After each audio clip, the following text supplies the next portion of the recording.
Welcome to the Never Stop Getting Better podcast presented by Cox Health. Yes, you heard that right. We've added a new partner to the show, and we couldn't be more thankful for Cox Health stepping up as our presenting sponsor. Cox Health is the region's leading not for profit health system, serving 25 counties through six hospitals and over 100 clinics, with more than 14,000 dedicated employees committed to keeping our community healthy and close to home. We're proud to have them behind this show. Now, let's get into the show. Thank you, Cox Health.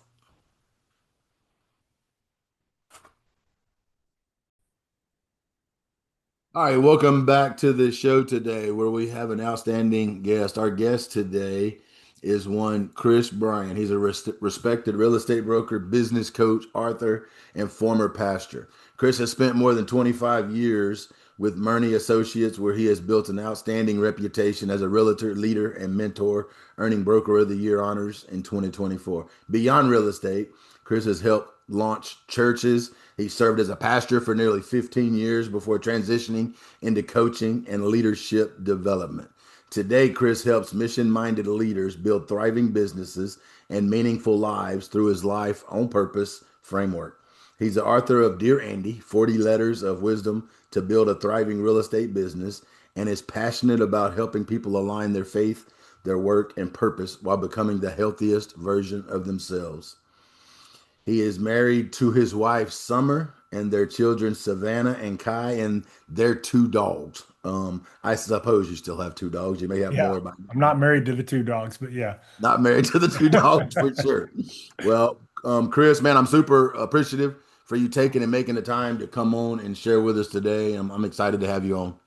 Yeah, thank you for having me. It's been good to cross hairs with you. I actually heard you talk at the Springfield Boathouse a few years ago.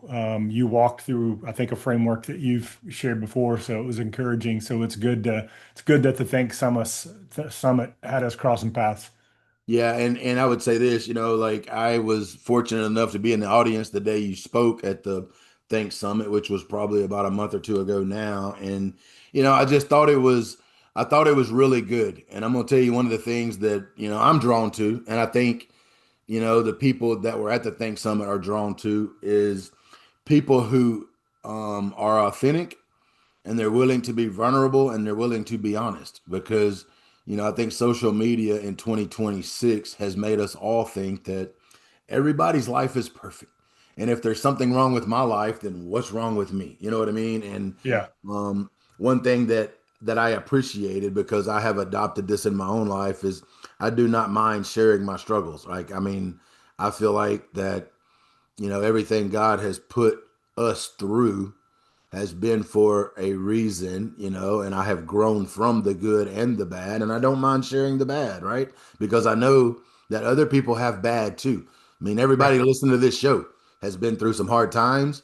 They're currently Yep, going through hard times, or they got hard times coming, right? absolutely. That's a fact of life, and I'm not gonna hide that. And you didn't hide that, right? I mean, you shared, some of your story, and it really impacted me, and I felt like it impacted everybody else. And that was the day I said, I'm gonna get Chris on this show so that I can share Chris with everybody that listens to this.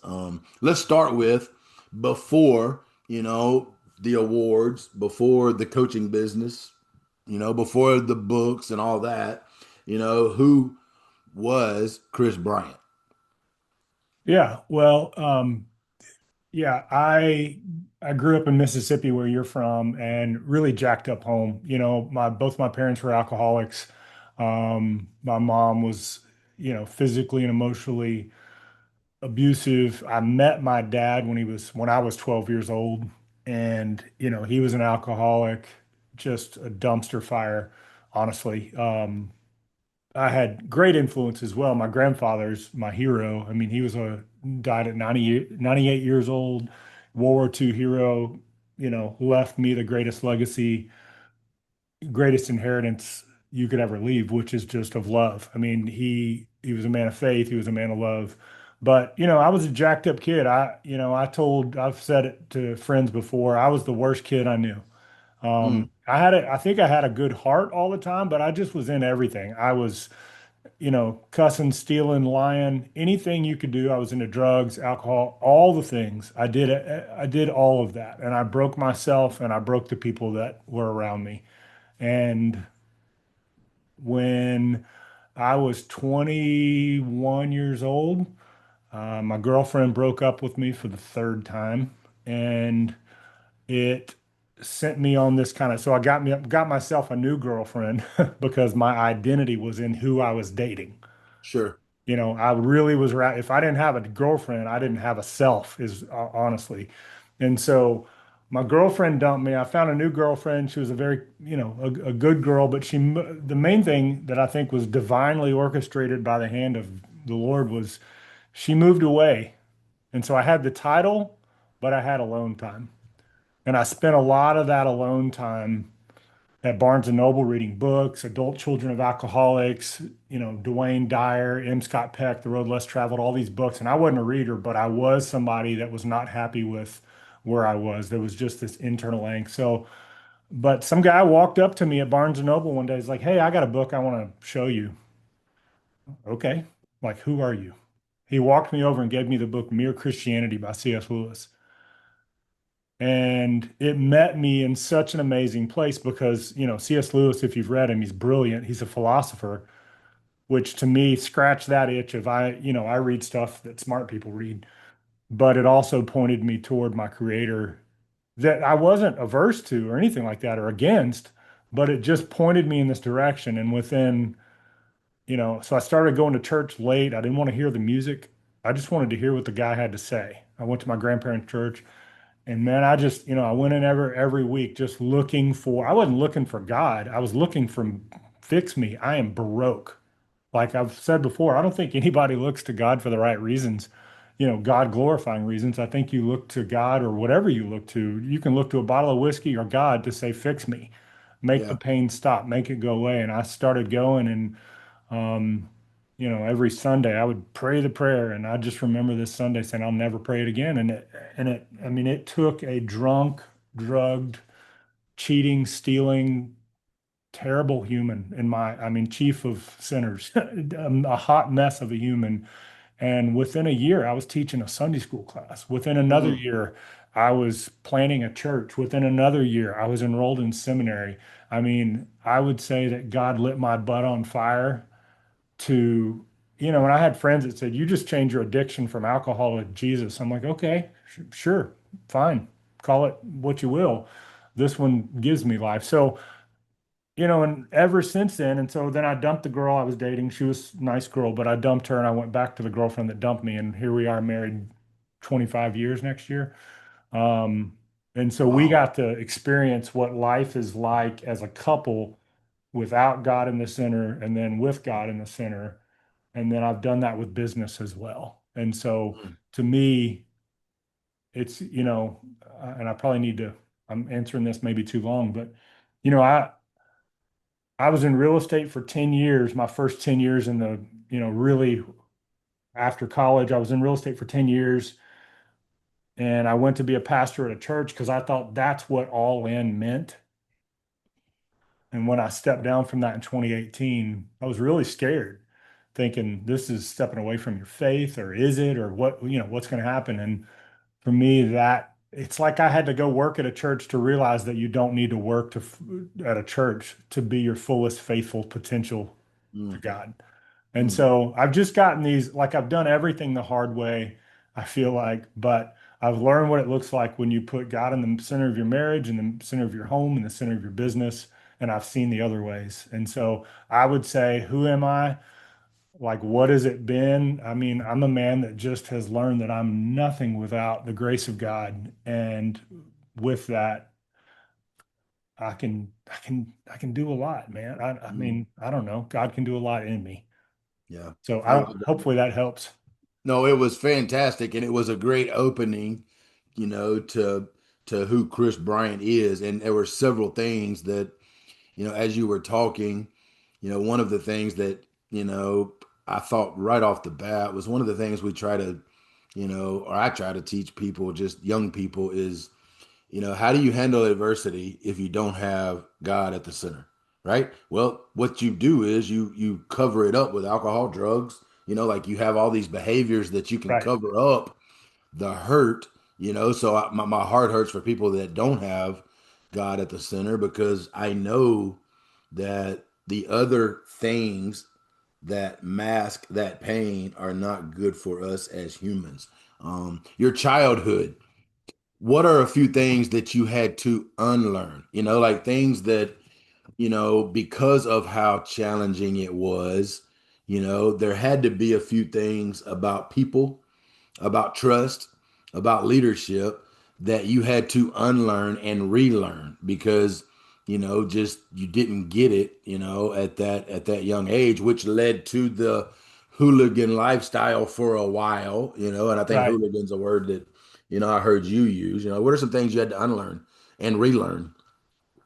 Yeah, great question, man. I think that, there's a French philosopher that said, this is on the concrete of the Bradford Park on the sidewalk that's there. It says, you don't see things as they are, you see them as you are. Mm, And that's kind of those lenses I was talking about, even at the Thanksgiving. And so I think for me, I learned that leaves you.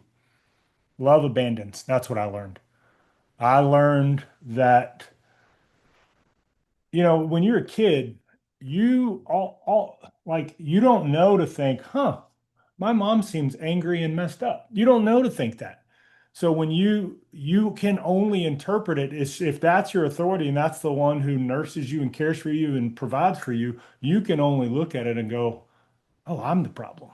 mm, And so I'm not enough. And so I think the most internal message that I was living in that I tried to cover up with sex, drugs, and alcohol is you're not enough.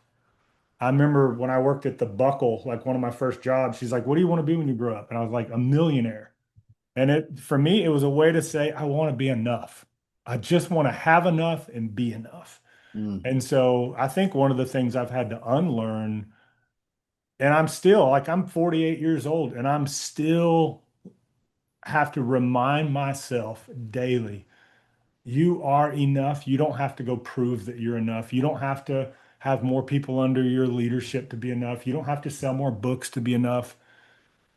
You don't have to, you know, whatever. You don't have to have a slimmer abs to be, you just don't. Because anything that I build that on, it can crumble. I was in a coaching conversation with somebody this week that, if you build your enoughness on anything but God, in my mind, then you're building it on something that can and will eventually crumble. no And doubt. so for me, enoughness. And then the second thing I think that really comes to mind, what I have to unlearn and relearn. I talked about this a little bit that day at the Think So, but I think it's just trust. Like it's attachment patterns, right? That's your attachment patterns are the ways that you've learned to trust. And my attachment patterns, my ways of trusting were so jacked up. Like, and I mean, it's still one of my greatest struggles, and I've been aware of it for years, but Mm, like when you put in thousands and thousands of reps of trusting in the formative period of your life, your first 15 years, whatever, and then you get to, oh, I'm 40 years old, and the trust uh, operating system falls apart, call it a midlife crisis, you can't just fix it by swinging the club a few times. I mean, I remember when I was, I don't know, 14, being told, hey, the way you're holding the golf club, like your palm is up, you got to flip that over. Like I had already swung the golf club like 1,000 times. And you can't get out there and swing it 50 times and think it's going to be fixed. So, like, I'm still swinging that club, if you will, of learning how to trust from a place that I'm enough and learning how to trust from a place that doesn't require controlling outcomes. mm, Like, that was my prayer on the way to work this morning when I'm kind of listening to this devotional thing that I listened to of John Eldridge, and it was like, what do I need to let go of, God? I, and the thing that came to mind for me is outcomes. You can mm, say what you need to say and do what you need to say, but you don't need people to follow your advice to be okay. You don't yeah. need the outcome to be a certain way to be okay. So I think, you know, for me, I have had to learn past tense, am learning to learn present tense, and need to keep learning how to trust based on the trust that I get from God, not from the Mm. trust that I got from my parents. I'm really having to learn to refather myself under God the Father and to fix the father breaks from a child. Chris, that's so good. And gosh, I'm 300 and something episodes in, and I've had many guests who had an absentee parent, and it was a struggle. I kind of sum it up like there's a hole in their heart, and that hole in their heart was present, and a lot of times still present, but what came out of it was a very driven person, because it's just like you started off by saying early on as a kid, you think it's about you. Like you weren't good enough, or they left because you wasn't, all right, now, okay, you can look back, and I had a post today that I put on social media about, because it came out of a thought I had from reading a book, was, hurt people hurt people. Okay. Yeah, Like it's not like, it really wasn't about you. It was really about them. Like there was something in them, and now fast forward to, I'm, 50, whatever I am, five. I understand that, I have two grandkids that have an absentee father, and it scares me to death because I know there's going to be this hole. But yeah, what I also know is this: there have been a lot of great people do great things in spite of that hole, and almost right. because of that hole, like I'm going to Absolutely. show them. But it's not really like, I think we have to, like God gives us grace. I think we have to give them grace, because it's not Right. really about these two kids. It's really about that person. Like that person has issues that, you know, they can't overcome, or they're dealing with right now. Like it's really not about, the kids. So I would ask you now, as you sit there, there's a young person listening to this that has an absentee parent, and they're battling the same thoughts, right? They're battling the same thoughts that you battled, that I have not had to battle, because I had two great parents that were, still in my life to this day. What would you tell that person, that's listening, that is battling that thought right now, that, they left because of me, or I wasn't good enough, or I wasn't, like, what would you share with that person? Well, I think one of the myths that I had to blow up in my mind, and I'll just use you for an example because of what you just said, is that John Perry's parents were perfect. Well, no, no. He's got good parents. He was raised in a good home. They still fall short of the glory of God. They still fall short. And I No think doubt. that like no matter what father you have, all they are is a steward of being a father. They are never Mm, intended to be your ultimate perfect father. They're just a steward of it. And the same thing is of a mom. And I think that, for me, one of the biggest challenges I think that I look at is I've looked at my wounds as what holds me back. And I think that I'm learning to see my wounds is the way God wants to use me in this world. mm, And so there's people that I work with that I get them in a unique way that somebody else wouldn't get them because of my wounds, because of the hardship. And, so it's like, Paul says in Corinthians that it's through my weakness that the grace and the power and the light of God shows up. So I think it's not like we want that, so then do I go hurt my kids? Heck no, I don't want to do that. I mean, I'm just going to naturally do that. sure. But what I'm trying to teach my own kids is where I fall short for you, there's a God who will never fall short for you. You know what? I know this is one of the hard things for me. What I know that you don't transform, you will transfer.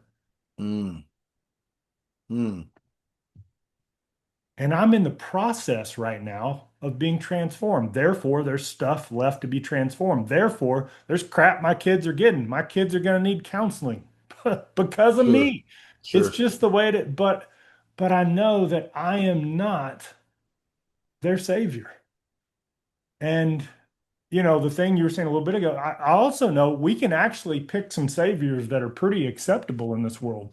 We can pick a fit body, right? Like I'm going to work out and be the most fit person in the world. Well, that's just your bottle of alcohol. Mm, I'm going to be the most successful man in the world and build an amazing business. Well, that's just your alcohol. It just happens to be socially acceptable.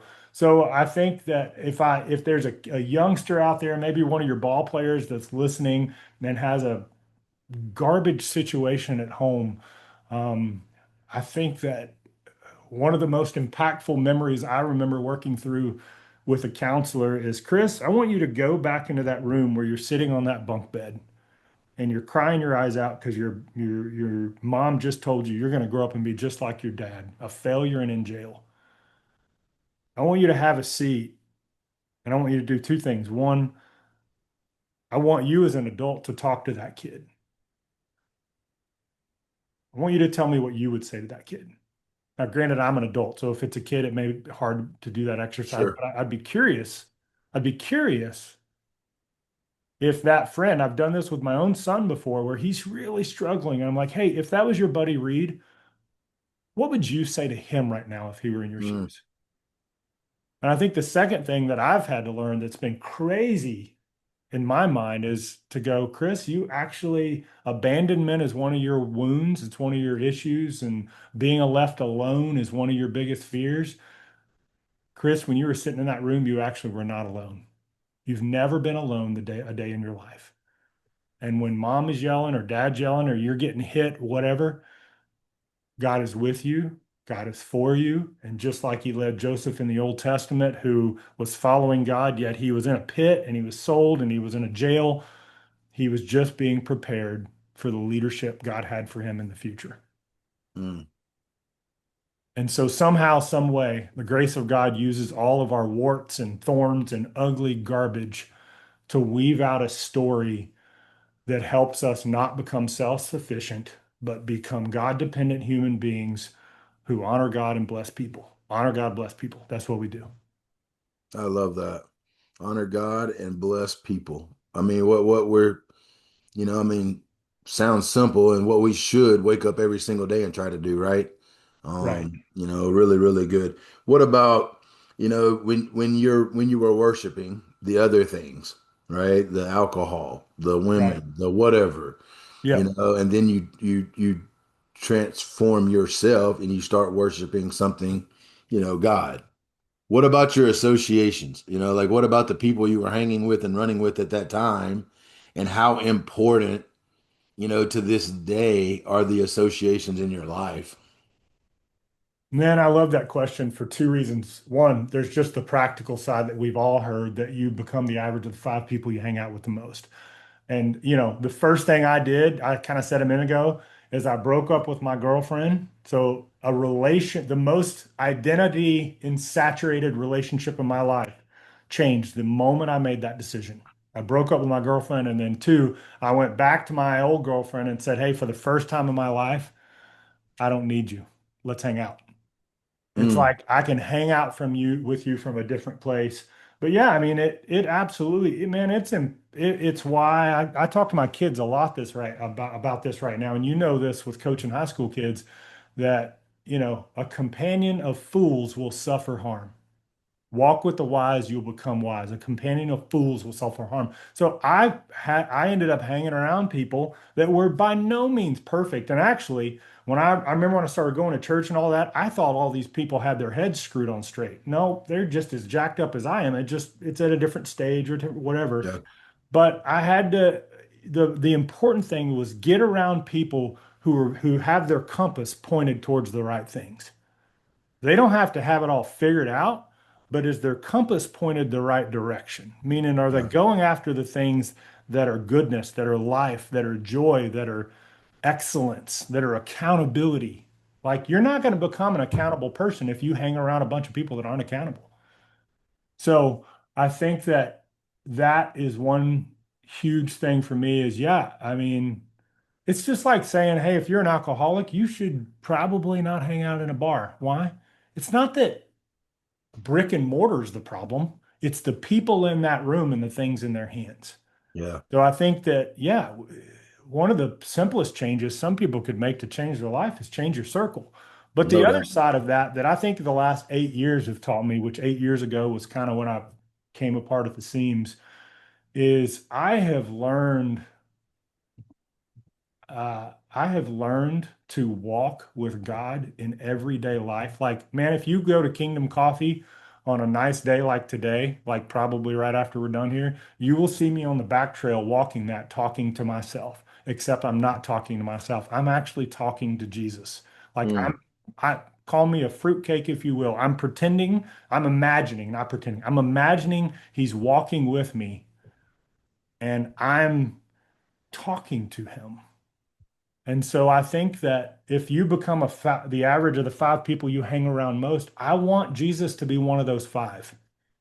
I want to actually hang around him most, not just go on Sunday and raise my hand or just read about him for 30 minutes in the morning. I actually want to hang around him. And I think like, I want to get on, like, before I get on this call, God, help me just to honor you and bless people. Like I have just a little conversation to say it's actually two of us, but in my mind, again, some people are going to listen and go, that guy's crazy. But in my mind, I want it to be three people on the call. yeah. I just want to. So for me, I think influence, I've just decided, okay, if this man who is love, who walked the earth and his defining word is love, well, whether you believe in Jesus or not, read about Jesus, you're going to find love is the defining characteristic. I just want to be around that guy and be like that guy. Yeah. Yeah. One thing I have learned, and you said that, much better than I could say that.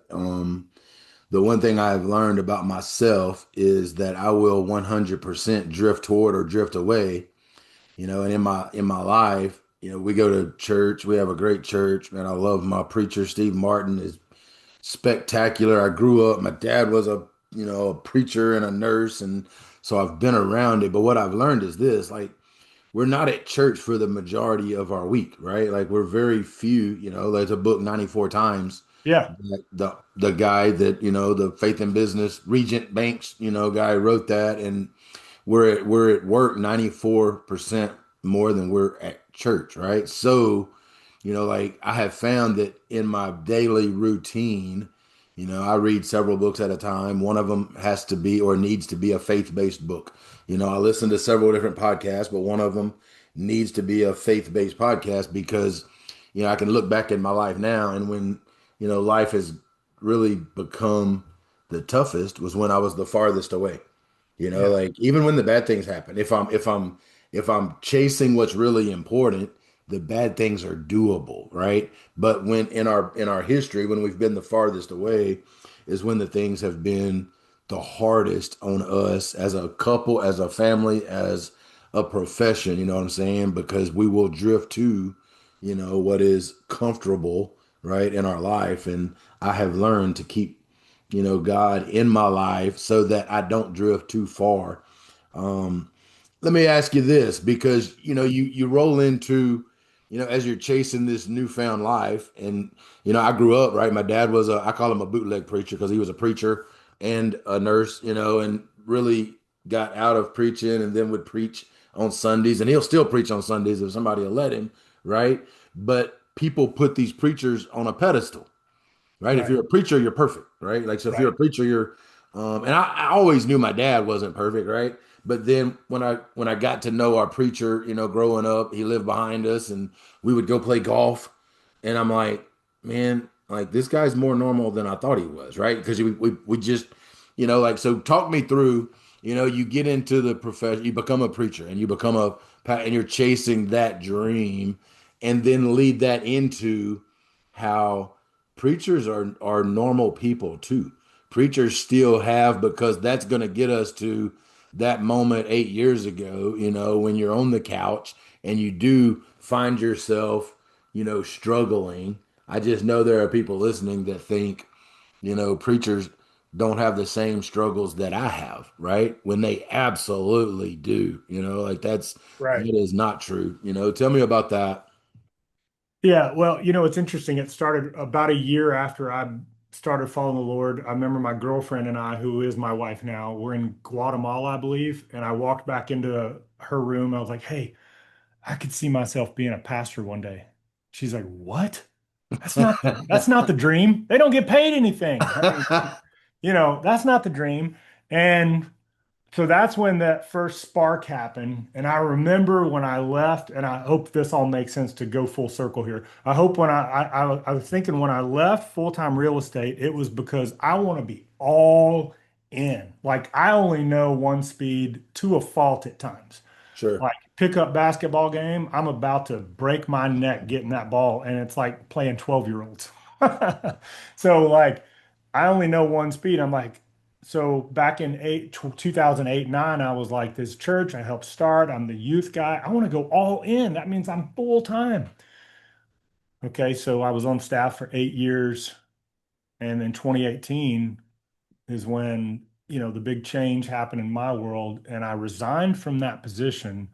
And I remember coming back up to this real estate office. I had my key. I've been, here at Murney for 26 years now. I have my key. So I came in, it was 9 o'clock at night. I took someone's realtor magazine out of their mailbox and I sat there and I opened it. And I'm like, oh man, this is what I'm going to be doing now. Like I went from reading the book of Exodus and teaching, and that's my job, to now I'm reading this article on Fannie Mae. And there's this really scared part of me. And like, am I going to hate this? Like, I just didn't know how this was going to work. And what I missed is, Chris, you're still in the people business. Like, this is what Howard Schultz says. We're not in he was the CEO of Starbucks. We're not in the coffee business selling to people. We're in the people business. We sell coffee. Yeah. And I was in the people business. Yeah, call it business, whatever. I was in the people business at church.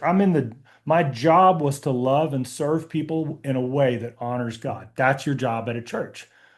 Well, my job now, I call myself, I would think of myself as a pastor in the marketplace. Yeah. My location changed, and I get there's a difference in the church and there is the business environment. I get that Jesus gave his blood for the church, not from a brokerage. But the church is the gathering of the people. So for me, I think the shift that I've had to make is vocational ministry always gets talked about as that means you're on staff at a church. I don't think it's right. I think it's a bad divide. Mm, Vocational ministry is not the place you work, it's the purpose you work for. And to me, I'm not on the B team. I'm not on the A team. I'm not on any different team because I switched from working at a church to working at a brokerage. My job is to love and serve people well and help them flourish in a way that honors the design that God put into this world. mm, That's my job. And a pastor, actually, Ephesians 4 tells us what a pastor's job is: to equip the saints for the work of the ministry, which means to equip people who don't work at the church to be ministers wherever they're at, as football coaches, school teachers, stay-at-home moms, and guys that work at real estate brokerages. Like it doesn't, mm, we all have this divine design to love and serve people well in a way that honors God. mm, And I'm incredibly, Josh, my lead pastor of my church, he's one of my best friends. It's a high and holy calling. There's distinctions there, but the distinction is not he has a higher level of holiness or sacredness. It's not there. I don't believe it. I just mm. don't see it. Yeah, for sure. I 100%, 100% agree with everything you just said. If you went back, 8 years ago, and I would assume from the outside in, everything looked pretty clean, successful. Like what It were you looks great. struggling with? What was your struggle? Like what were internally? Like what Oh were the what man, were the struggles that you were having? shame. I would say the biggest thing was shame. And I mean, really, the immediate feeling was a sense of doom. Like when a little bit of the psychology behind this is, when you're a kid and you're in a crap world and a lot of bad things, if you will, you don't have any control over that. And so as you grow up, you can tend to think you're a passive recipient of things that are bad that are going to happen. Like you don't have, like when you're in an abusive home, you don't have a sense of agency. Sure. So you tend to carry that forward. So I remember at the age of 40 thinking, I'm going to grow up. She told me I was going to grow up and be just like my dad. This is what's happening. I need to get the guns out of the house because I don't want to do that. And I don't feel like doing that, but I don't want to do that. And I almost thought that this could happen to me. And me ending up in jail one day and on drug, it's going to happen to me. Like I didn't have, and that as a pastor with a beautiful wife, two amazing kids, all this stuff, you know how much shame that creates when you have all of this that looks so great and you think that you're a monster in like that you're gonna, I didn't think I was a monster. I just think, oh, there it is. The prophecy was true. You're gonna grow into being Mm, this monster. That mm. induced so much shame in me shame oh and you know and when you bring shame out I think it calls its little shame demons coming after you like oh you remember all these things you did back in the day like so all the things I had done all that had been done to me and all the things that I think I was gonna do because I was told you're gonna be that it was just this overwhelming, I felt like a foot is on my chest of a grown man, not a 2-year-old. And it's Mm. just pushing and it's pain and it's shame. And I couldn't fall asleep. I couldn't do anything, man. I was broke. And that's when my wife came down. I'm like, get the guns out of the house and I need help. I am not okay. How was that? Like because I would assume the leading up to that incident, leading up to your wife coming down and like you had thoughts of making that statement. Like what was it that day? Like what was it that day that just said, man, I got to fix this. I got to do something. You know what I mean? Like I need some help. Because my guess is you'd been in that thought process for a little while, right? And Oh, just yeah. didn't do it because we carry around things and we don't want to put our issues on other people. We don't want to, burden them. We don't want to bother them. What was it that day that just it was overwhelming? I think just total helplessness, man. I just felt like I am out of answers. Mm, And if I start thinking about taking my own life as one of the answers, which again, I really wasn't there, but I sure. was a pastor at a church of someone that recently did that. So I'm like, it's almost like I recognized, I bet this is how dark it feels. Yeah. And that was just, I was scared as I could be, man. I was so scared. And I think that as a man of faith, you get this mixed messages that God can do all things. And what are you still whining about, son? And why don't you just believe a little bit more? And I don't think anybody was saying that, but man, there's that message just kind of rings Yeah. out there. Like, if your God is so good, why are you like this? Well, because I'm a human and the world is broken and Yeah. I need help. I mean, a way I think of this is like, if one of your football players gets hurt on the field and they break something and they don't go get help, anybody and everybody on the team's like, dude, what are you doing on the field? Like, why are you here? Your leg is broken. Get off the field and go get help and get back in the game. And I think in the mental fitness world, we just don't treat it like that too often. Like we need intervention by someone other than ourselves. Like you do not Yeah. want me splinting my own leg if I break my leg. Yeah. So I think that that wound, I felt that so deeply and so painfully. And it was just like, I don't have the wherewithal to help myself anymore. I mean, and I love my wife and my kids too much to keep trying to do it on my own. Yeah. I love them too much and I want to be here. And honestly, another piece of the story for me was I do not want to pass this on to my kids. I do Mm, not want to be gone. Whether that means I just screwed up so bad my wife left me, or I screwed up so bad I left the earth, whatever it is, I want to be here for Kai and Savannah so they do not have to give this to another generation. So I yeah. think the pain was so much and the clarity of what was at stake was so high. and I would just say this, by the grace of God, I didn't do something stupid or keep trying. By the grace of God, I was rescued from my own stupidity. I love that. It's very, very well said. And there is a absence, I think, in the world today between the mental side of things and the physical side. Like you said, physical issues, we have empathy, and I think there's an issue in the church.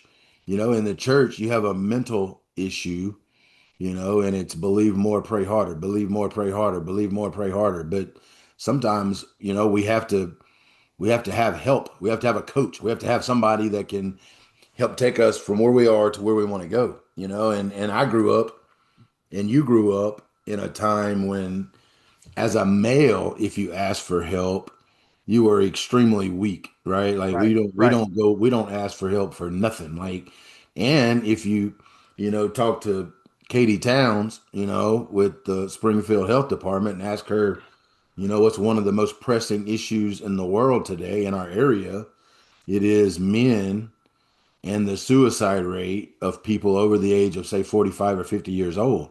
And at first that shocked me. But then when I really sat around and thought about it, it did not shock me. Like because of the way we were raised, because of the lack of asking for help, that it does create issues in men, not that everybody don't have them, but we do have them. What did, doubling down on getting help, right? Because this leads into what some of your Think Summit talk was about, what you learned, like through the attachment styles and things like that. Like, what have you learned in general? I don't want you to, you know, give me you ain't got to coach me the whole thing, but like, what right. did you Yeah. learn? Like attachment styles. Like, what do you mean? Like, what is an attachment style for someone listening that does not know or was not in your talk? And what have you learned around that? Through your getting help. Yeah. So attachment styles basically it's how you learn to relate to people and how you've learned to trust. And you, in your formative years, your earliest years, honestly, even before you learn to start talking, if you hold a baby, you're communicating with that baby with emotions. You smile, they smile. So there's communication happening. There's connection happening even before they know it. And so at birth, I mean, it's why when my daughter was born at 31 weeks, 6 days. So they did what's called kangaroo care, where you hold your baby on your chest, shirt off, because that connectivity Mm, it's communicating between two bodies, if you will. So sure. from birth all the way up those, formative into teenage years, you're learning what it means to connect with people and how to relate to people. And you're learning how to navigate the world. So how you think about money was shaped by how your family talked about money. How Yeah. you think about physical health is shaped by how your family talk. How you deal with conflict, it's very much shaped and formed by how your parents dealt with conflict. So the way that you attach to people, meaning relate to people, so you as a kid, you're attached to your parents, and that has a certain lens and way of existing. So there's four primary patterns that they've kind of laid out. There's avoidant, which means you typically bottle things up and you avoid conflict. When you feel unsafe, you will pull away. And then there's anxious attachment pattern, which is you will tend to pull closer, which was what I was. So, like if John and I are friends and you're mad at me, I'm going to figure out a way to get in the room with you. Hey, I wanted to see that painting on your wall again. Like I'm just going to figure out an excuse to get near you so I can control the narrative and the relationship. And like how I deal with my anxiety is pulling close. Some people deal with their anxiety by avoiding, pulling back. And then there's the middle one, which is the hardest one, usually the one where there's the most amount of abuse, a lot of times sexual abuse even is anxious avoidant. It's come here because I need connection, get away from me because I don't trust you. Mm, Like I crave connection, but I don't trust connection. So it's this really confusing mix. And then there's the one that we all want to aspire to, and that's what healing is moving toward a secure connection. I can bring you close without losing who I am, right? Because that's what I would do. I would draw you close and I would actually lose how I feel and lose who I am. And I would over identify with who you are just so we could stay one, right? So I can draw you close if I'm secure without losing who I am. And I can create space without shutting you out. I Mm, can be safe with distance or closeness. And that is that secure connection. And I think we all have it. We're all on the spectrum of that somewhere along the way and figuring. Oh, the whole thing is this. This is what part of what counseling and help has done for me is awareness is the doorway to your power. Like awareness. Are you aware of the ways that you show up and the ways that you relate and the ways that you attach, the ways that you push? Are you aware of how your words impact people? Are you aware of the way you make it's just awareness. Like awareness is where it begins. And I think the second thing that stands out of what this whole process has taught me is just, I mean, I have a coach that said to me probably a couple of years ago, he goes, Chris, you have a really hard time being human. I'm like, what? He was like, you're imperfect and you have wounds. That is being human. mm, And you're not going to ever escape having stuff. Like we think we want this tensionless state where there's no stuff we're dealing with. Viktor Frankl talked about this. He's like, no, we need something worth living for. That's what we need. Like we don't need a tensionless state. It's actually not good for us. We become blah, you know. So I think for me, I've had to learn to give myself grace and remind myself that I'm on a journey of trust. For me, that's what I call it, the journey of trust, the journey of learning to trust a God who will never fail me. And you think, I'll say this, you think about if somebody went over to war and they stepped on a mine or an IED or something and they got shrapnel in the leg or whatever that is, they're going to come home, they're going to get healing. They will probably deal with that wound the rest of their life. Like they're going to have days when the weather's coming in and that hip hurts. Like mental wounds are no less. yeah. Like I'm healed, but I'm not healed. Like I'm not healed. There's days I wake up like afraid. There's days I wake up fearful. There's days I wake up confused. And sometimes it's just human or you had too many ribs the night before. Fine. But sometimes it's just that old stuff. And I think the myth that I have and I think people have is that you're ever going to be rid of it. I don't think it exists. And God's grace and healing is good, but I think that our wounds, the thorns in the flesh, are just there to humble us, keep us human, and keep us in a place of service. Mm, Um, because I will never forget the wounds, and I don't think I'm supposed to forget them. I'll just sure. learn how to walk with a limp in a way that serves others and honors God, and actually I can find joy in. Mm. How do awareness is a huge piece of it, right? Yeah. How do we become more self-aware? Because I find self-awareness really hard.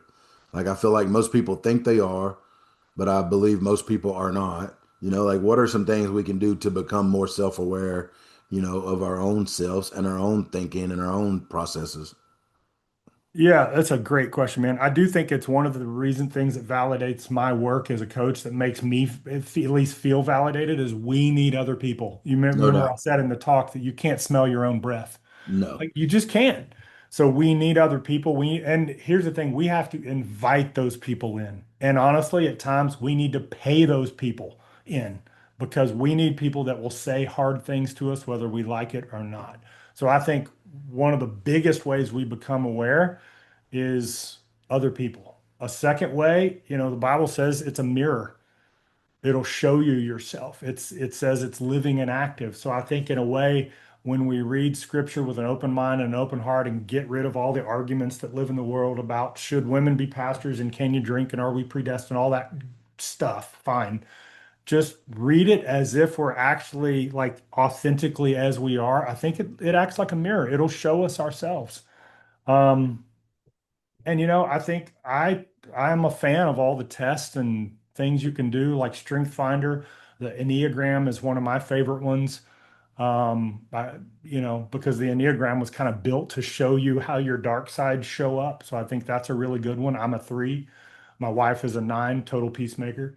But I think that, the Myers-Briggs, all those, any tool that you can use.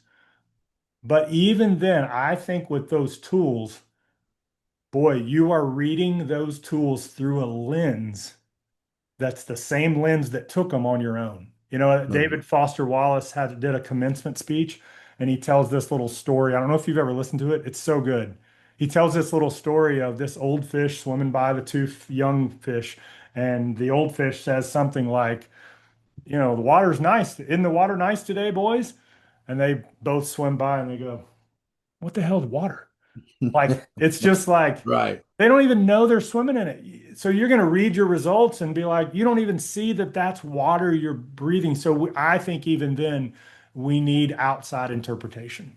And then the last way is, I mentioned this in the talk. Ask some people that love you and you love them. Hey, what's it like to be you with me in your world? Like, Mm.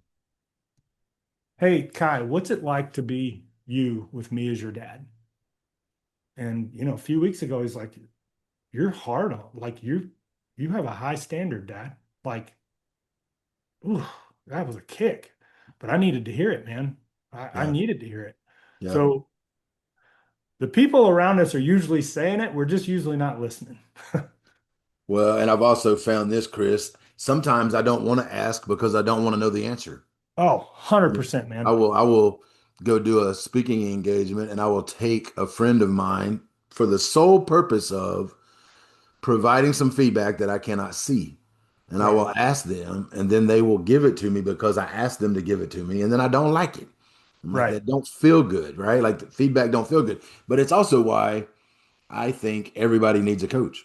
right. Like I I think do everybody too. needs a coach. I think that's what coaches are for. They're for accountability, they're for awareness because like you said, I can take the Enneagram, I can take all of that stuff, but I'm still filtering it through my eyes. You know what I mean? Like I'm still gonna, I feel like I'm gonna, sway things to the way I want to see it when we need to ask people the question that you did. And I love you can't smell your own breath. How true is that? I had Max Bouteau, the Cox Health Yeah, CEO, share a story about.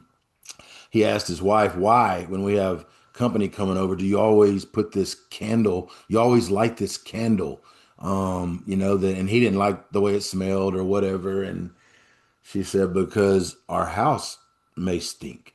Like you don't know what your own house smells like, right? You walk into your right, house every single day, and it just hit him like, okay, valid point. That's why we're right. going to light that candle every single time because you don't know what your house smells like because we are not always the most self-aware people that we can be. Tell me this, Chris, if there are people listening right now that want to, get more information about you or want to, get in touch with you, how does one go about doing that?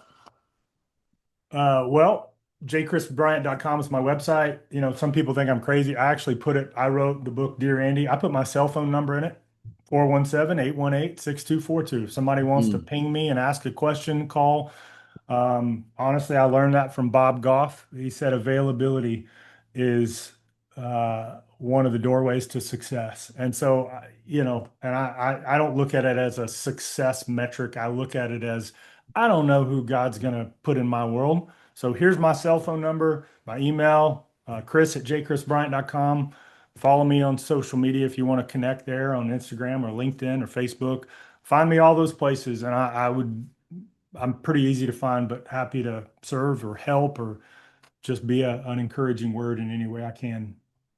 Chris, I absolutely love that about you. I mean, something, and it's one of the things that I've always done because I had a mentor, Dr. Gilbert, who runs the Success Hotline, which is a motivational hotline you can call every single day and get a Yep. 3 minute positive message. I've been calling for probably, I don't know, 20 years, and me and Dr. Gilbert have become friends.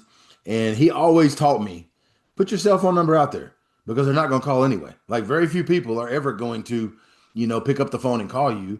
I was on a Zoom one time years ago with Howard Bihar, who was the Starbucks president of Starbucks for a long time. And at the end of the video, and I'm just watching it on YouTube, he leaves his cell phone number.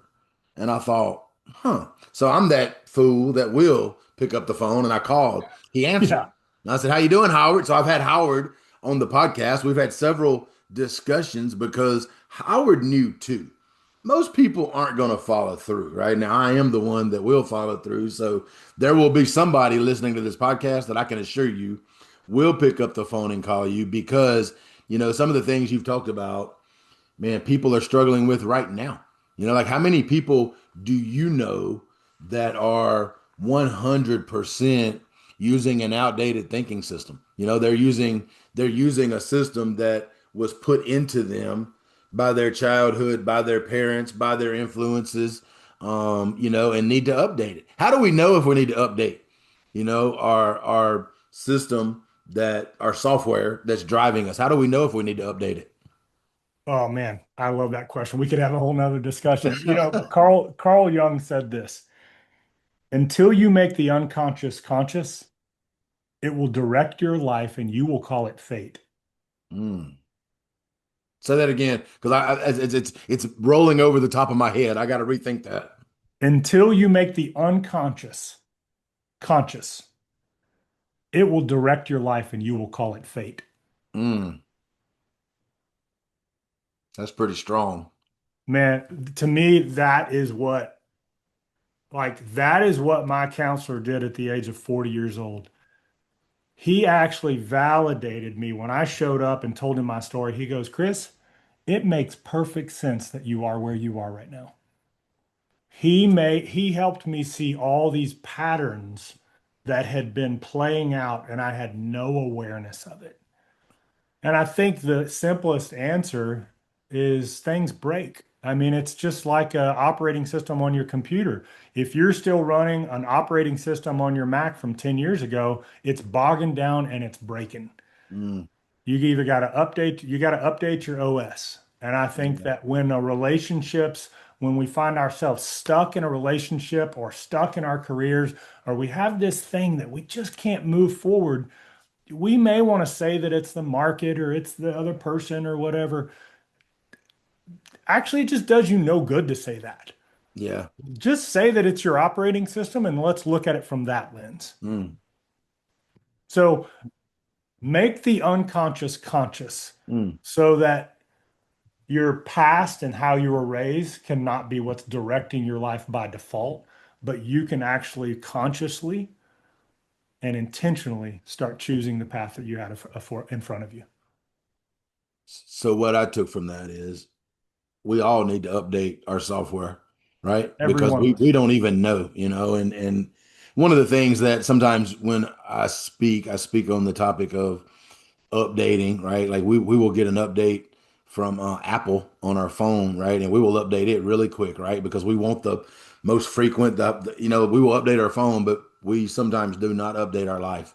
Like we don't update our life as quick as we update our phone. But what I took from that was we all need to update our operating system all the time because we are a work in progress and better is always available, right? We're never going to arrive, like that destination won't happen. But what we can be doing is moving that direction. Well, I will put all of your contact information in the show notes to this podcast, man. It has been phenomenal. You have blessed me. You have blessed a lot of people that are going to listen to this. And, I'm super grateful that you took the time and made the time to come on and share and be a real man today. I appreciate that. Well, thank you for having me on. And I guess you and I could just say, let's just never stop getting better, right? We will always continue to get better. I can assure you of that. It's a life mission. I'm super grateful. I hope this has blessed you as a listener. I hope you'll share it with somebody as you move forward. And I will put all of Chris's information in the show notes so I know somebody's going to reach out. Until next time, adios, amigos.